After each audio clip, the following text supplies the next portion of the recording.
நமஸ்காரம். புத்தாண்டு நல்வாழ்த்துக்கள் உங்கள் எல்லாத்துக்கும்.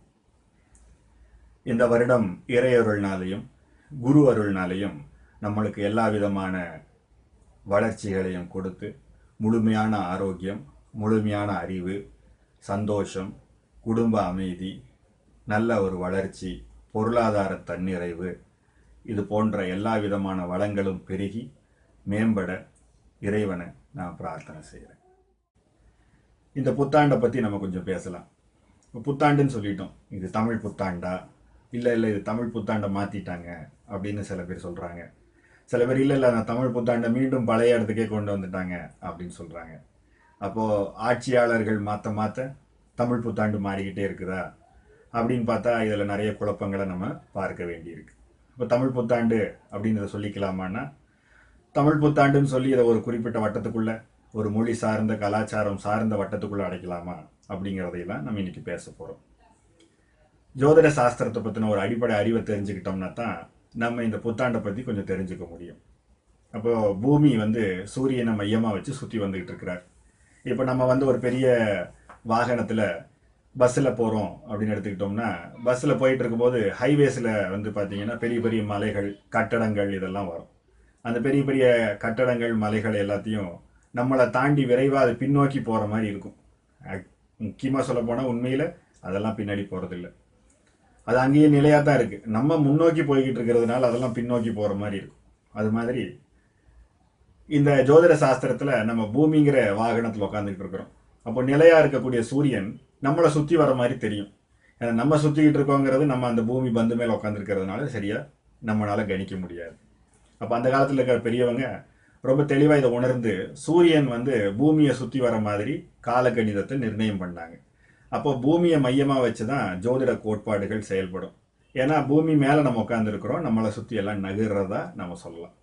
அப்போ நம்ம பேருந்தில் போய்கிட்டு இருக்கும்போது இத்தனை தூரம் கழித்து வந்துட்டோம், இந்த இடத்துக்கு நம்ம நெருங்கிட்டோம் அப்படிங்கிறத அங்கே இருக்கக்கூடிய அடையாளங்களை வச்சு நம்ம தெரிஞ்சுக்கலாம் இல்லைங்களா. மலைகள் இல்லை, அங்கே இருக்கிற கோவில்கள், இந்த ஊர் பக்கத்தில் நெருங்கி வந்துட்டோம், இன்னொரு 10 கிலோமீட்டர் தான் இருக்குது, இப்படின்னெல்லாம் எப்படி தெரிஞ்சுக்க முடியும் அப்படின்னா நம்ம பூமியவே திரும்ப திரும்ப பார்த்துட்டு இருந்தா தெரியாது. இப்போ பூமியை சுற்றி என்னென்ன நகருதுங்கிறத பார்க்கணும். அப்போ அதை பேஸ் பண்ணி தான் அவங்க சூரியன் பூமியை சுற்றி வர மாதிரியான ஒரு திட்டத்தை கொண்டு வந்தாங்க.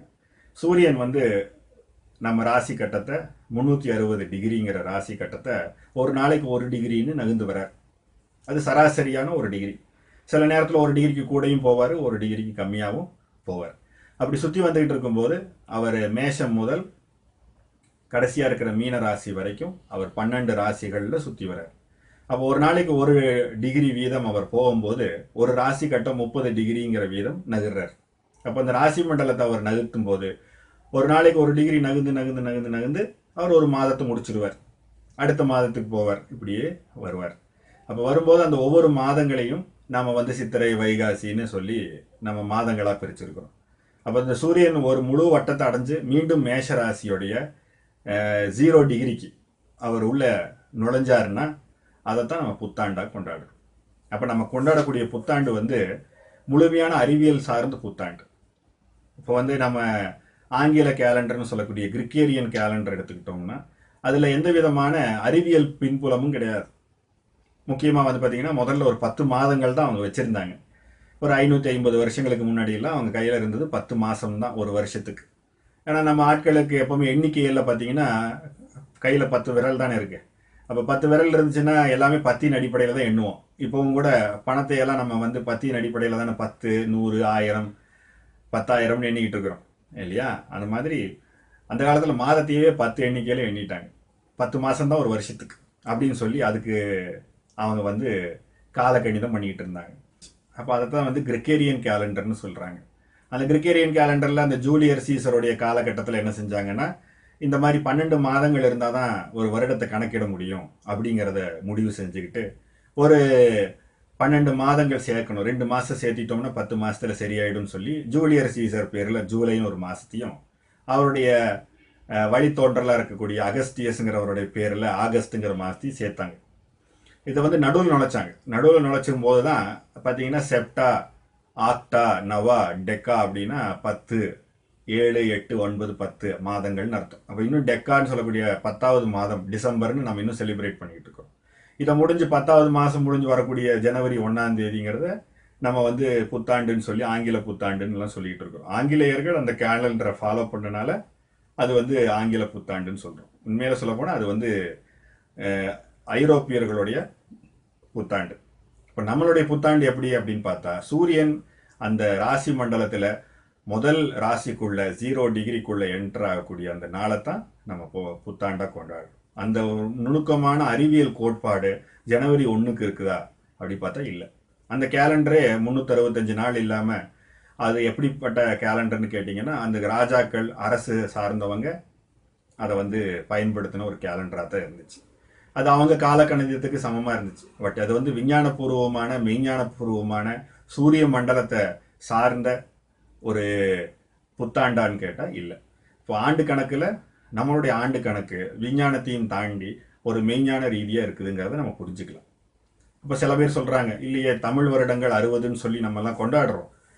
இந்த தமிழ் வருட பெயர்கள்லாம் வந்து வடமொழியில் இருக்கு, சமஸ்கிருதத்தில் இருக்கு. ஜெய வருடம், விஜய வருடம், ஹே விளம்பின்னு சொல்லக்கூடிய இந்த புத்தாண்டை வந்து ஹே விளம்பின்னு சொல்கிறோம்.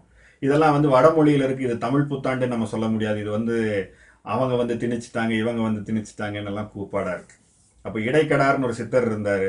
அந்த இடைக்கடாருங்கிற சித்தர் தமிழ்நாட்டில் இருந்தவர் தான், தமிழை பயன்படுத்தினவர் தான்.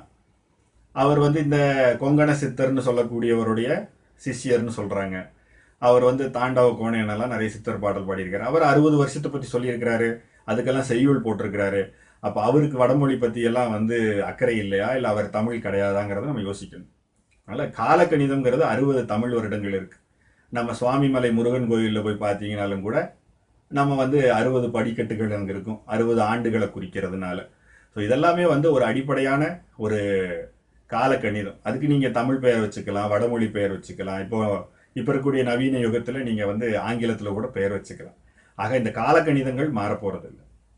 அப்போ இந்த குருங்கிற கிரகம் ராசி மண்டலத்தை 5 முறை சுற்றி வர்றதுக்கு 60 வருடங்கள் ஆகுது. இது ஒரு கணக்கு. சூரியன் வந்து ராசி மண்டலத்தை சுற்றி வர்றதுக்கு 1 வருடங்கள் ஆகுது. இது அடிப்படையான ஒரு விஷயம். சனிங்கிற கிரகம் அந்த ராசி மண்டலம் முழுவதும் சுற்றி வர்றதுக்கு 30 ஆண்டுகள் வருது. அப்போ இதையெல்லாம் வச்சு தான் இந்த 60 வருட காலக்கணிதங்களும்.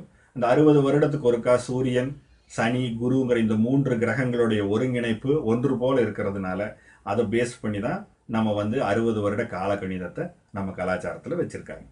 அப்போ இதுக்கு தமிழ் பெயர் வச்சுக்கிறதுனால வச்சுக்கலாம், வடமொழினா வச்சுக்கலாம், நீங்கள் எந்த மொழியில் வேணாலும் கூப்பிடலாம். இப்போ முருகன்கிறவரை தமிழ் கடவுள்னு சொல்கிறோம். அப்போ ஸ்கந்தான்னு சொல்லி நம்ம ஸ்கந்த புராணம் அப்படிங்கிறதுலாம் வடமொழியிலையும் இருக்குது. அப்போ கந்த புராணம்ங்கிறது ஸ்கந்தா அப்படிங்கிற பேரே வந்து வடமொழி பெயர் தான். அதுக்காக முருகனை வந்து தமிழ் கடவுள் இல்லைன்னு சொல்லிடலாமா, இல்லை அகஸ்தியருக்கு அவர் வந்து போதிக்கலைன்னு சொல்லிடலாமா?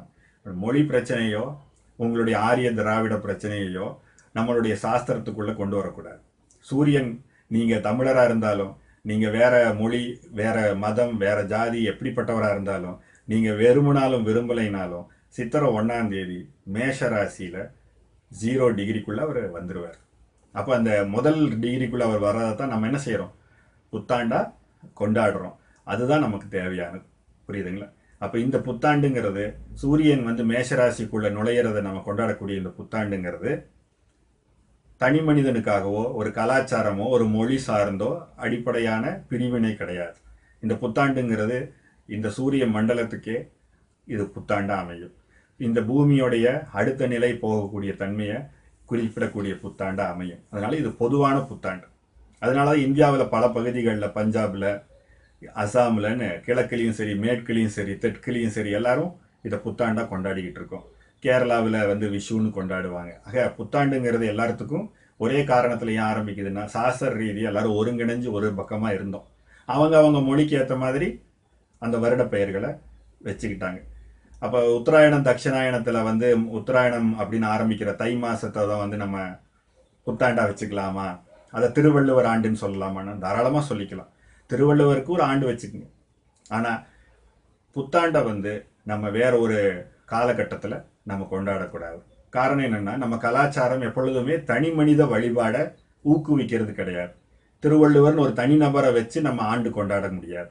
கிறிஸ்துவத்துக்கு வந்து கிறிஸ்து பிறப்பதற்கு முன் பிறப்பதற்கு பின்னு ஆண்டு கணக்கு சொல்றது மாதிரி திருவள்ளுவருக்கு முன் பின்னுன்னு சொல்லிக்கலாம். அது உங்களுடைய அரசு கணக்குக்கோகோ இல்லை உங்களுடைய தனிப்பட்ட உங்களுடைய தமிழ் பற்றுக்கு வேணால் அது செல்லுபடியாகும். ஆனால் நம்ம கலாச்சாரம் எப்பொழுதுமே எந்த கொண்டாட்டத்தையும் ஒரு தனி மனிதனை முன்னிறுத்தி துதி பாடி கொண்டாடுவது கிடையாது.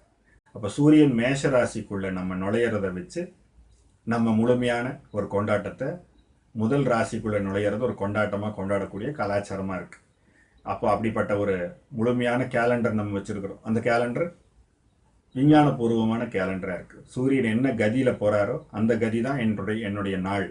சூரியன் எந்த ராசியில் போகிறாரோ அதுதான் என்னுடைய மாதம்னு முழுமையாக கொண்டாடுறோம். அதனால நல்ல விழிப்புணர்வோட அறிவார்த்தமாக உங்களுடைய புத்தாண்டை நீங்கள் துவங்குங்க. இந்த சூரியன் எப்படி இந்த சூரிய மண்டலம் முழுவதும் அவருடைய ஒளியை பரவ செய்கிறாரோ அதுபோல் நீங்களும் உங்களுடைய இந்த புத்தாண்டை பரவி எல்லா இடத்துலையும் நிரம்பி நீங்கள் கொண்டாடு. மீண்டும் உங்களுக்கு என்னுடைய தமிழ் புத்தாண்டு, ஜோதிட புத்தாண்டு, சூரிய மண்டலத்துக்கு உண்டான புத்தாண்டு வாழ்த்துக்கள்.